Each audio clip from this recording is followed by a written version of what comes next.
Ya Allah, Ya Rahman, Ya Rahim, Ya Karim. Bismillahirrahmanirrahim. Assalamualaikum warahmatullahi wabarakatuh. Innal hamdalillah nahmaduhu wa nasta'inuhu wa nastaghfiruh wa na'udzu billahi min shururi anfusina wa min sayyiati a'malina. May yahdihillahu fala mudilla lahu wa may yudlil fala hadiya lahu. Asyhadu an la ilaha illallah wa asyhadu anna sayyidina Muhammadan abduhu wa rasuluhu la nabiyya ba'dah. Rabbi shrah li sadri wa yassir li amri wa hlul 'uqdatam min lisani yafqahu qawli. Amma ba'd. Yang kami hormati ayah bunda wali santri Imtiaz Quran Learning for Kids, para ustadz dan ustadzah, muallim dan muallimah di Imtiaz Quran Learning for Kids, pengurus Yayasan Imtiaz Insan Mulia yang turut hadir pada kesempatan pagi hari ini, serta anak-anak semuanya, santri dan santriwati Imtiaz Quran Learning for Kids yang insyaallah dimulaikan oleh Allah Subhanahu wa Ta'ala. Pada suatu hari ketika Abu Ja'far Al-Mansur, beliau adalah khalifah kedua pada masa Daulah Abbasiyah. Di hari ketika beliau dilantik atau dibaiat, Abu Ja'far Al-Mansur memanggil seorang ulama yang bernama Muqatil bin Sulaiman. Lalu Abu Ja'far Al-Mansur yang dalam sejarah Islam dianggap sebagai al-muassis al-haqiqi, pendiri yang sebenar-benarnya dari Daulah Abbasiyah. Kalau kita pernah membaca sejarah dalam Islam, ada Umayyah, ada Abbasiyah. Nah, Daulah Abbasiyah didirikan oleh Abu Saffah. Ini yang kedua, khalifah yang kedua. Dia meminta nasihat kepada Muqatil bin Sulaiman. Wahai Muqatil bin Sulaiman, berilah aku nasihat, kata khalifah. Lalu Muqatil bin Sulaiman balik bertanya, wahai Amirul Mukminin, nasihat apa yang hendak engkau inginkan dariku? Apakah nasihat dari apa yang aku dengar, atau nasihat dari apa yang pernah aku lihat? Lalu Amirul Mukminin menjawab, saya ingin nasihat dari apa yang pernah engkau lihat. Lalu mulailah Muqatil bin Sulaiman bercerita, ya bunda. Khalifah Umar bin Abdul Aziz, seorang khalifah yang masyhur pada masa Daulah Umayyah. Beliau mempunyai 11 anak. Kita di masjid ini belum ada yang punya 11 anak ya. Ustaz Reza pengen 11 anak ya. Mempunyai 11 anak. Sebelum beliau wafat, beliau meninggalkan cuman 18 dinar. 18 dinar. Itu pun dipotong untuk membeli kain kafan dan untuk pengurusan penguburan sang khalifah. Tersisalah cuman 9 dinar. Cuman 9 dinar. Dan 9 dinar itu dibagi-bagi kepada mereka, putra-putri beliau yang berjumlah 11 orang. Ini ceritanya Muqatil bin Sulaiman. Lalu salah seorang khalifah pengganti dari Umar bin Abdul Aziz, namanya Hisham bin Abdul Malik, juga mempunyai 11 anak.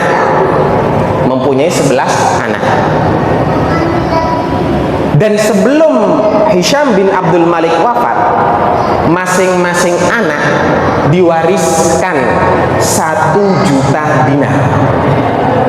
1 juta dinar. Tentu beda kan? Antara putra-putri dari Umar bin Abdul Aziz yang cuma diwariskan harta yang tidak terlalu banyak, sementara putra-putri dari Hisham bin Abdul Malik diwariskan 1 juta dinar masing-masing anak. Lalu kemudian Muqatil bin Sulaiman melanjutkan ceritanya, wahai Amirul Mukminin, sungguh setelah beberapa tahun aku melihat satu ironi, satu keanehan, di mana aku mengetahui dan melihat salah seorang putra dari Umar bin Abdul Aziz menyumbangkan 100 ekor kuda untuk jihad fisabilillah. 100 ekor kuda untuk jihad fisabilillah. Dan di saat waktu yang hampir bersamaan, aku melihat salah seorang putra dari Khalifah Hisham bin Abdul Malik meminta-minta di pasar. Wahai Amirul Mukminin, kata Muqatil bin Sulaiman, apa rahasia di balik itu? Rahasianya adalah ketika Khalifah Umar bin Abdul Aziz ditanya oleh seseorang beberapa hari sebelum beliau wafat, wahai Amirul Mukminin, apa yang engkau tinggalkan untuk anak-anakmu? Apa yang engkau akan wariskan untuk anak-anakmu?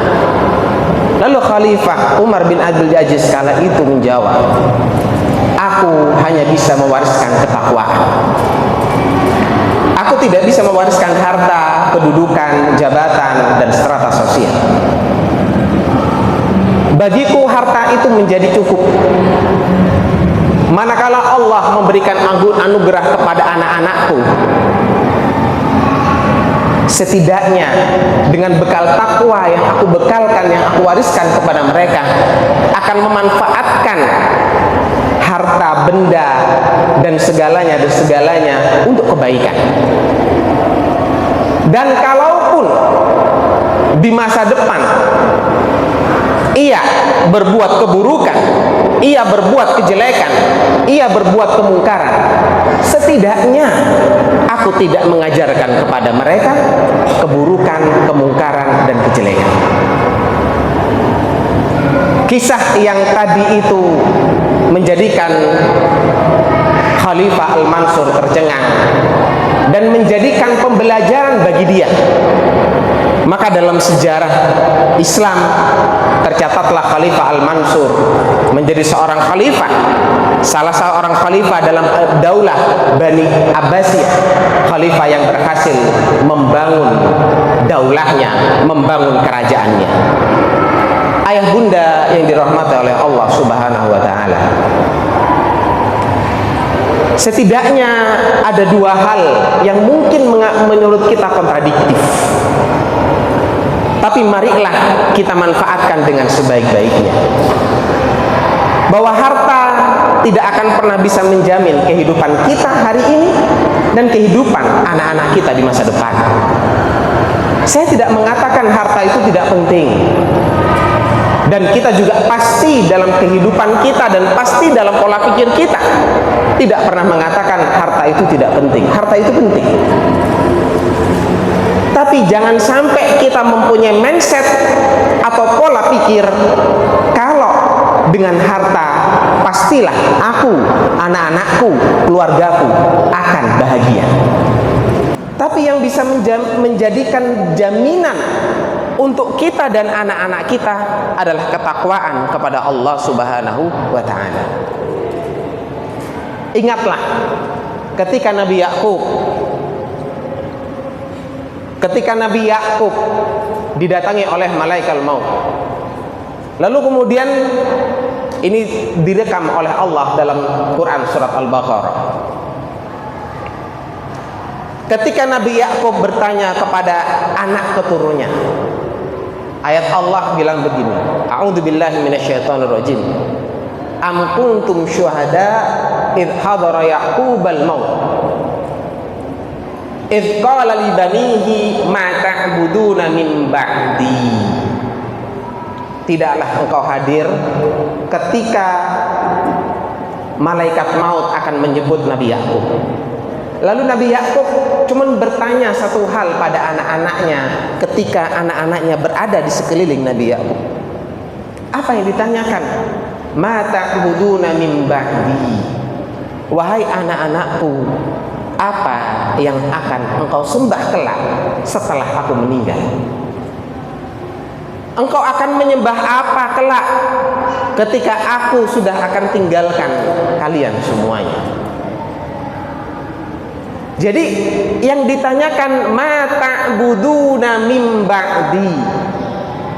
Ya. Nah, ini yang perlu kemudian usikum wa nafsi.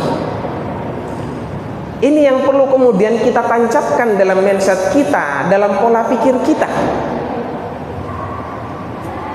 Betul, di awal kami sampaikan bahwa kita berbicara tentang takwa, kita berbicara tentang Al-Quran, kita bicara tentang keimanan, bukan berarti kita mengabaikan harta benda, bukan berarti kita mengabaikan kedudukan, bukan berarti kita tidak peduli dengan pekerjaan kita, ya, dengan segala hal yang ada di dunia ini, karena kita dipertemukan oleh Allah Subhanahu wa Ta'ala dengan wasilah keduniaan juga. Kita bisa berjalan, kita bisa bertatap muka, kita bisa menyekolahkan anak-anak kita, kita bisa memberikan makan mereka, itu juga dengan wasilah keduniaan. Tidaklah mereka akan makan ketakwaan, mereka akan makan makanan yang bisa kita pegang, bisa kita lihat, dan bisa kita nilai. Itulah hakikat keduniaannya juga. Jadi Nabi Yakub tidak bertanya ma ta'kuluna min ba'di, apa yang akan engkau makan kelak? Aina taskununa min ba'di, kamu akan tinggal di mana kelak? Pertanyaannya adalah ma ta'buduna min ba'di, apa yang akan engkau sembah setelah sepeninggalku? Ayah bunda yang dirahmati oleh Allah, jangan pernah kita mengabaikan surat Al-Baqarah 133 ini, yang harusnya menjadikan pedoman panduan bagi kita semuanya. Tentu kalau kita ditanya apa yang engkau inginkan dari anak-anakmu kelak, secara umum kita menjawab kesuksesan. Ya, aku pengen anak-anakku sukses. Kalau kemudian ditanya lagi, sukses itu apa? Setidaknya sukses itu identik dengan keberhasilan dan keberuntungan. Berhasil dan beruntung, berhasil dan berkah. Oke. Kalau kemudian ditanya lebih dalam, keberhasilan dari sisi apa yang engkau inginkan dari anak-anakmu? Ayah bunda yang dirahmati oleh Allah Subhanahu wa Ta'ala, mari kita kembali kepada surat Al-A'raf ayat 172. Ketika Allah meniupkan ruh ke dalam segumpal daging, ini terekam semua dalam Al-Quran. Allah ciptakan segumpal daging, dan segumpal daging itu menempel di rahim ibu. Lalu Allah tiupkan ruh. Segumpal daging itu masih menjadi benda tidak hidup, tapi ditempelkan ruh. Dari situlah tumbuh kembangnya seorang bayi di dalam rahim masing-masing ibu mereka. Lalu ketika Allah meniupkan ruh ke dalam segumpal daging, Allah bertanya satu pertanyaan. Apa yang Allah tanyakan? Alastu birabbikum, kata Allah. Bukankah aku ini Tuhanmu? Jadi Allah yang menciptakan ruh bertanya, alastu birabbikum, bukankah aku ini Tuhanmu? Lalu kemudian para ruh yang baru saja ditiupkan ke dalam segumpal daging menjawab, qalu bala syahidna. Betul ya Allah, kami menyaksikan bahwa Engkau adalah Tuhan kami. Ayah bunda yang dirahmati oleh Allah, dalam banyak tafsir ayat ini menjadi simbol perjanjian suci kita dengan pencipta kita, Allah Subhanahu wa Ta'ala. Ayat ini menjadi perjanjian suci, dan kita pernah mengucapkan janji itu di hadapan Allah Subhanahu wa Ta'ala. Maka karena kita ini manusia yang punya sifat salah dan lupa, seringkali kita melupakan perjanjian suci kita dengan Allah Subhanahu wa ta'ala. Kalau kita yang sudah punya anak menikah, dan kita tidak lupa dengan mitsaqan ghalidhan, perjanjian suci dalam ikatan pernikahan kita masing-masing. Apatah lagi dengan perjanjian suci kita sebagai hamba Allah dengan Sang Pencipta kita, satu-satunya pencipta kita yang tiada Tuhan selainnya. Maka itu didukung oleh sabda Nabi Muhammad sallallahu alaihi wasallam yang pernah juga kami sampaikan di tahun ini pada kesempatan parenting ini. Rasulullah bersabda, "Ma min mauludin illa yuladu 'alal fitrah." Jadi bayi-bayi yang dilahirkan dari rahim setiap ibu itu dilahirkan atas dasar fitrah. Atas dasar fitrah kemanusiaan. Apa fitrah kemanusiaan masing-masing bayi yang dilahirkan dari rahim ibu-ibu? Tentu fitrah kemanusiaannya adalah mereka menghamba kepada Allah Subhanahu wa ta'ala. Tidak ada yang menghamba kepada jabatan, tidak ada yang menghamba kepada dunia, tidak ada yang menghamba kepada harta benda. Semuanya menghamba kepada Allah Subhanahu wa ta'ala. Nah, kalau tadi pertanyaannya, dari mana kita membangun kesuksesan itu? Dari mana kita letakkan parameter kesuksesan kita sebagai manusia? Marilah kita letakkan parameter atau ukuran keberhasilan itu dari kesejatian ruh kita masing-masing. Kita letakkan ukuran kesuksesan kita dan kesuksesan anak-anak kita kelak dari ukuran ruh kita yang masih mempertahankan kesejatiannya. Bagaimana ruh itu mempertahankan kesejatiannya? Tentu mempertahankan fitrah kemanusiaannya. Dan fitrah kemanusiaan kita masing-masing adalah kita menghamba kepada Allah. Sampai kapanpun kita akan tetap menjadi hamba Allah.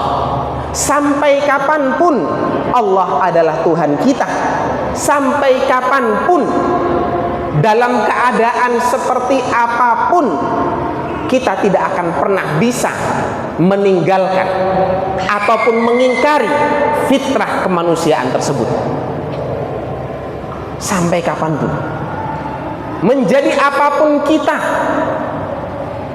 sebanyak apapun harta benda yang kita kumpulkan, setinggi apapun jabatan yang pernah kita raih, maka kita tidak akan pernah bisa menghindarkan diri dari kesejatian ruh itu.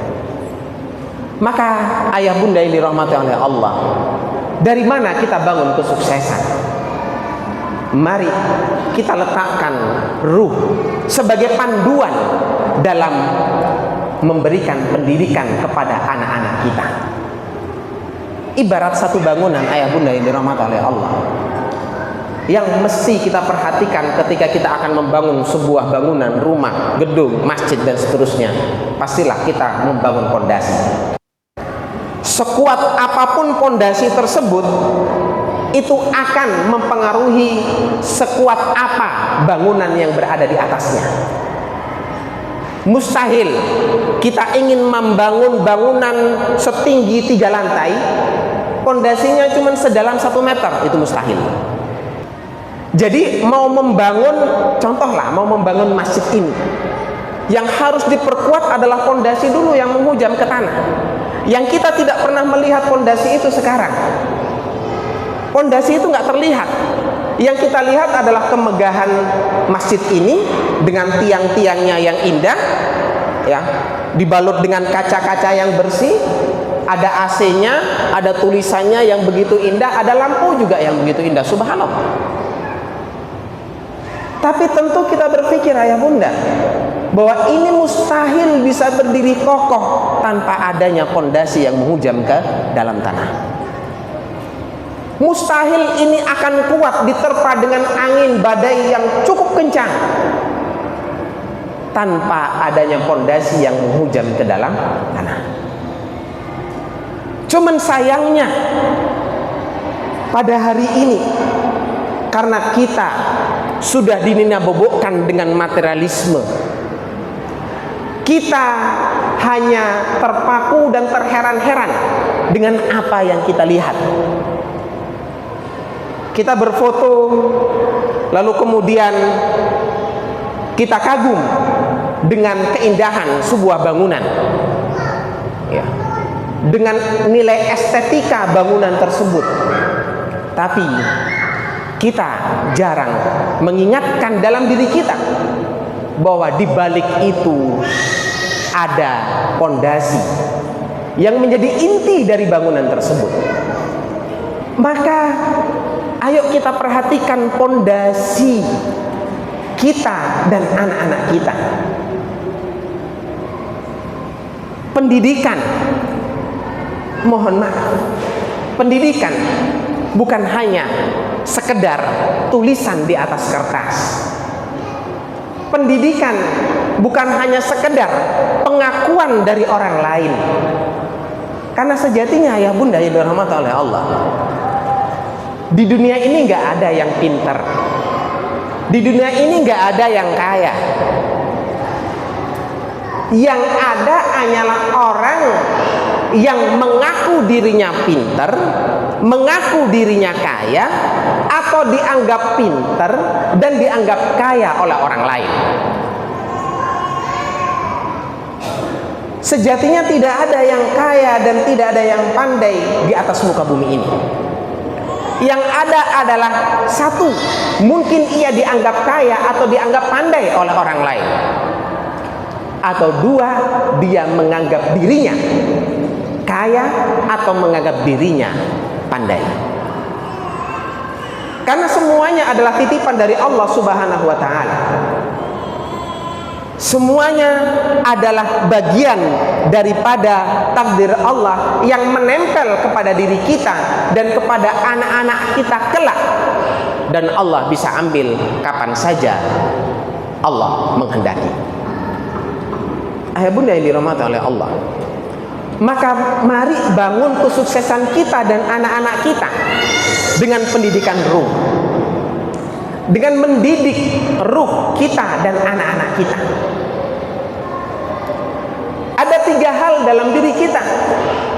Pertama adalah ruh, yang kedua adalah akal, dan yang ketiga adalah fisik. Perlu kita perhatikan kesehatan fisik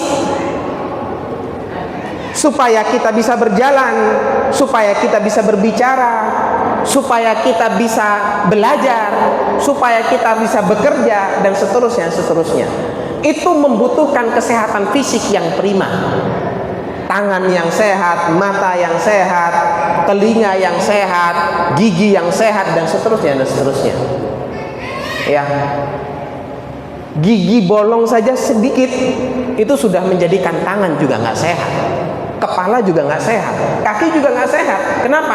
Aras-arasan mau kemana-mana itu males.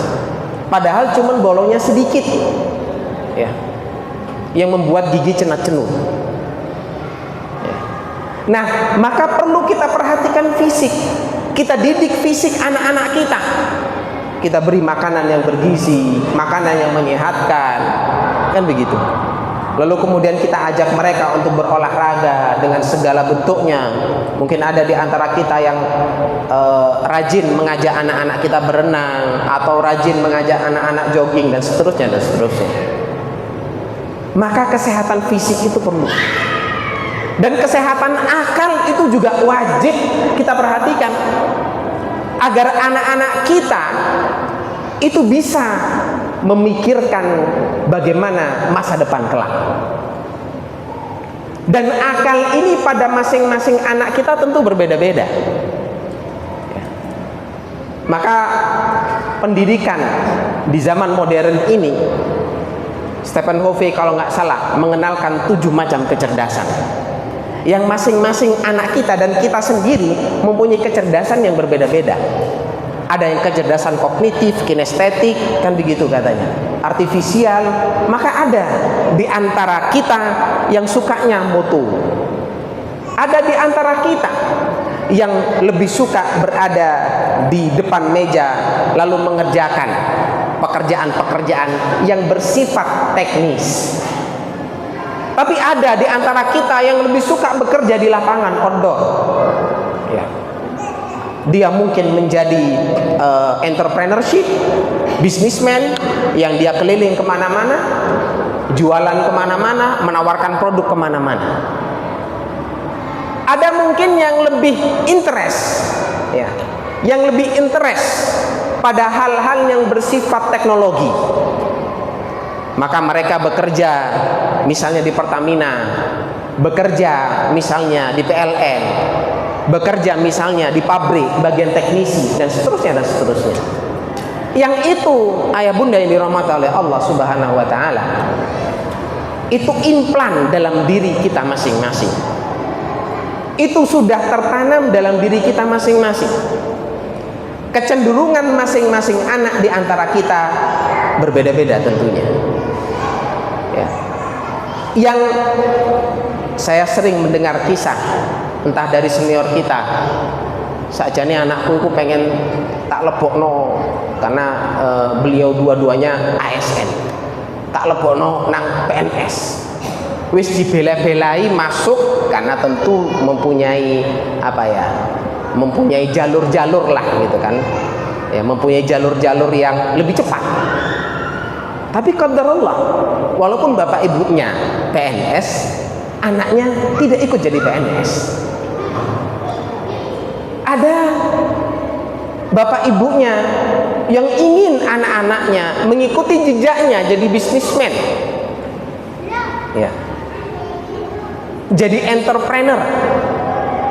Tapi ternyata qadarullah, interestnya anak itu bukan pada entrepreneur, tapi pada hal yang lebih bersifat akademis. Karena itu tidak bisa dipaksakan kepada masing-masing anak-anak kita.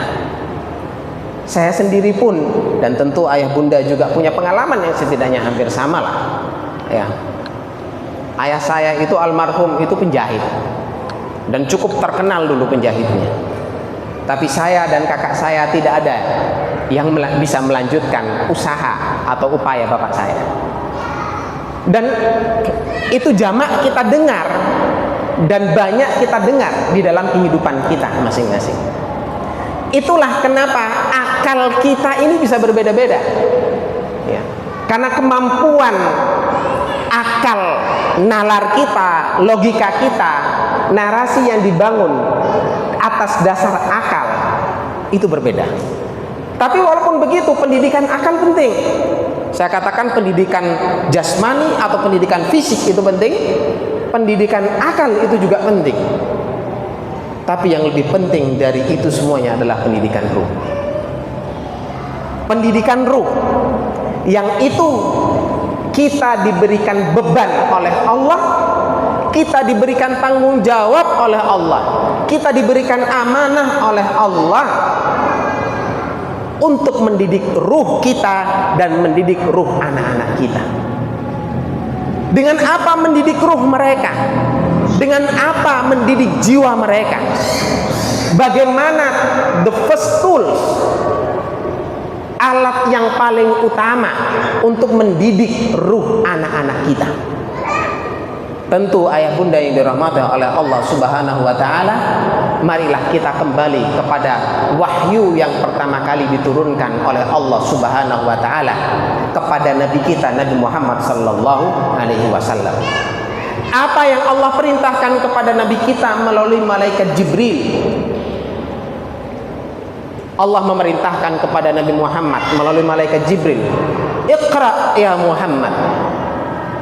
Bacalah wahai Muhammad. Sampai 3 kali malaikat Jibril memerintahkan kepada Nabi Muhammad. Nabi Muhammad hanya menjawab, "Ma ana biqari." Saya tidak bisa baca. Diulangi lagi, "Iqra ya Muhammad, ma ana biqari." "Iqra ya Muhammad, ma ana biqari." Saya tidak bisa baca. wahai malaikat Jibril. Lalu kemudian malaikat Jibril menuntun Nabi kita Nabi Muhammad sallallahu alaihi wasallam, Iqra bismi rabbikal ladzi khalaq. Bacalah dengan nama Tuhanmu yang telah menciptakanmu. Ini perintah. Ini wahyu yang pertama kali turun dalam surat Al-Alaq ayat 1 sampai 5. Bacalah dengan nama Tuhanmu yang telah menciptakanmu. Para mufassirin, para ahli tafsir bersepakat. Biasanya kan kalau perintah itu mesti ada objeknya kan begitu ya. Ambilkan apa Pak? Ambilkan gelas itu. Mesti ada objeknya. Kamu tulis apa Pak? Tulis halaman sekian. Mesti ada objeknya. Silahkan makan. Tentu sudah ada objeknya. Kalau di depan kita misalnya ada makanan, monggo dimakan. Itu kan perintah. Perintah secara halus. Mesti ada objeknya. Nah, ini tidak ada objeknya. Bacalah dengan nama Tuhanmu yang telah menciptakanmu. Dan para ahli tafsir sepakat bahwa objek yang dimaksud di sini adalah Al-Qur'anul Karim. Bacalah Al-Quran dengan nama Tuhanmu yang telah menciptakanmu. Kalau kemudian kita telah lebih jauh ayat bunda yang dirahmati oleh Allah Subhanahu wa Ta'ala, pendidikan yang pertama adalah bagaimana mendekatkan kita dan anak-anak kita dengan Al-Quran. Agar apa? Agar anak-anak kita bisa baca Al-Quran. Setelah anak-anak kita bisa baca Al-Quran, merenungkan isi Al-Quran, lalu kemudian lanjut pada mengamalkan isi Al-Quran, dan juga kalau bisa mensosialisasikan atau mengajarkan isi Al-Quran. Ini related dengan apa yang Nabi Muhammad SAW sabdakan, khairukum man ta'allama al-Quran wa 'allamahu. Sebaik-baik di antara kalian adalah orang-orang yang belajar Al-Quran dan mengajarkannya. Ayah bunda yang dirahmati oleh Allah Subhanahu wa Ta'ala, kami mengetengahkan ini bukan karena kami pengelola sebuah TPQ. Selalu kami sampaikan bahwa IKL bukanlah satu-satunya lembaga pendidikan Al-Quran yang baik. Banyak lembaga pendidikan Al-Quran yang baik. Silahkan belajar dari siapa saja, silahkan belajar di mana saja, tapi jangan pernah lupa untuk belajar Al-Quran. Pada kiai siapa saja, di mana saja yang memudahkan ayah bunda untuk memberikan pembelajaran kepada anak-anaknya. Di mana-mana banyak orang-orang baik, di mana-mana banyak lembaga pendidikan Al-Quran yang baik. Ayah bunda yang dirahmati oleh Allah, maka pendidikan ruh bisa kita bina, bisa kita letakkan fondasinya bil Qur'anil Karim. Dengan mendekatkan kita, dengan mendekatkan anak-anak kita kepada Al-Quranul Karim, bukan mendekatkan kepada yang lain. Pondasi dalam kehidupan kita adalah Al-Quran. Maka jangan bosan-bosan untuk mendekatkan anak-anak kita dengan Al-Quran. Pada kegiatan haflah beberapa bulan yang lalu, saya pribadi menyampaikan, haflah wisuda itu adalah bagian daripada pernak-pernik kehidupan. Tapi target kita kepada anak-anak kita, jangan pernah menargetkan kamu tahun depan harus wisuda, lalu sehingga anak-anak kita terlalu terpaksa dengan beban tersebut. Karena targetnya adalah, boleh kita meletakkan target. Kami di level 1, ayah bunda yang dirahmati oleh Allah, itu sudah meletakkan target. Kami minta 1 sampai 2 ustadzah untuk men-tracking anak ini sampai halaman 30 contohnya. Kita target dalam 1 tahun akademik sampai halaman berapa, silahkan di tracking. Dan kami selalu mengatakan masing-masing anak mempunyai keistimewaan yang berbeda-beda. Ya. Target itu insya Allah bisa terpenuhi asalkan satu, rajin ngajinya. Nah, boleh kita meletakkan target. Sama seperti halnya Ustazah Clara tadi menyampaikan bahwa insya Allah nanti akan ada surat kepada calon-calon peserta ujian tasmi', yang insya Allah ujian tasmi' nanti akan kami adakan sekitar bulan Jumadal Ula. Ada, saya lupa jumlahnya ada berapa orang, tapi nama-namanya sudah ada dan akan kami kirimkan suratnya kepada ayah bunda semuanya, ya, untuk benar-benar mengawal mereka semuanya, anak-anak kita, sehingga di bulan Jumadal Ula bisa diuji tasmi. Ada yang juz 30, ada yang juz 29, 30, dan ada juga yang juz 1, 2, 29 dan 30. Nah, ayah bunda yang dirahmati oleh Allah Subhanahu wa taala, kami meletakkan target kepada anak-anak dan kami berupaya agar anak-anak kita, anak-anak yang ada di Imtiaz Quran Learning for Kids, baik itu yang di Baitul Salam maupun juga yang di Baitul Quran, tidak merasa terbebani sehingga a priori atau tidak mau mengaji. Karena kondisi pendidikan kita, cara kita mendidikkan sudah berbeda ayah bunda. Jadi mohon maaf, saya itu pernah ditanya, pernah ngobrol lah sama seorang guru. Saya mohon maaf yang sebesar-besarnya. Murid-murid saiki kok angel men katanya. Angel tuturane katanya begitu ya. Ya. Wes, karena sudah terkontaminasi dengan gadget, terkontaminasi dengan pergaulan yang ada. Nah, ayah bunda yang dirahmati oleh Allah, marilah kita, karena kita sejatinya semuanya guru. Kami sampaikan kepada teman-teman ustadz dan ustadzah, guru itu bisa profesi, bisa karakter. Tapi jangan jadikan guru itu hanya profesi, jadikan guru itu karakter. Ya. Al-muallim alladzi yu'allim, yang mengajarkan kebaikan itu karakter. Jadi jangan jadikan guru itu hanya sebagai profesi. Maka karakter kita semuanya sebagai orang tua, ayah dan bunda, bapak dan ibu, mama dan papa, itu sejatinya adalah guru. Guru yang mengajarkan kebaikan kepada anak-anak kita, guru yang menanamkan ketauhidan kepada anak-anak kita, guru yang menanamkan syariat Islam kepada anak-anak kita. Nah, ada seorang yang kemudian ya mengeluh lah kepada ketika saya ngobrol gitu ya. Lalu kemudian saya balik bertanya, apa yang bisa diperbuat oleh guru melihat anak-anak di sekolahnya, ya, yang katakanlah bahasa mungkin bahasa agak negatif lah ya, susah diatur, susah angel tuturane katakanlah ya gitu. Lalu kemudian kita coba berkaca pada diri kita, seberapa sering kita mendoakan anak-anak didik kita, seberapa sering kita membacakan Al-Fatihah kepada mereka. Jangan-jangan kita tidak pernah mendoakan mereka, yang kita minta adalah dunia begitu saja. Jangan. Tapi kita bicara tentang diri kita, sudah sejauh mana upaya kita, dimulai dari upaya ruh kita, menyambungkan ruh kita dengan ruh anak-anak kita, menyambungkan jiwa kita dengan jiwa mereka. Ya. Jangan-jangan kita hanya berupaya untuk menyambungkan keinginan kita dengan keinginan anak-anak kita. Aku pengen awakmu jadi teknokrat misalnya. Saya pengen kamu jadi teknokrat. Saya pengen kamu jadi psikolog misalnya. Karena ayah seorang psikolog atau ibu seorang psikolog. Aku pengen kamu jadi apa misalnya kayak gitu. Mungkin yang sering kita lakukan adalah menyambungkan akal kita dengan akal mereka, berupaya untuk menyamakan akal kita dengan akal mereka, tanpa banyak berupaya untuk menyambungkan ruh kita dengan ruh mereka. Yang menjadi pertanyaan mendasar ayah bunda yang dirahmati oleh Allah Subhanahu wa taala, hal-hal yang paling basic, hal-hal yang paling mendasar. Maka mari kita berupaya untuk menyambungkan ruh kita dengan ruh anak-anak kita.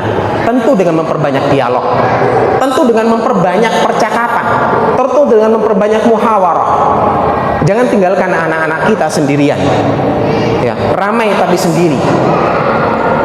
Maksudnya bagaimana anak-anak itu sendiri, mereka tanpa kepedulian dari kita, mereka tanpa kemudian kita ajak bicara, tanpa kemudian kita mengajak mereka berkomunikasi, tanpa meluangkan waktu dalam setiap hari kita untuk mengajak mereka dialog,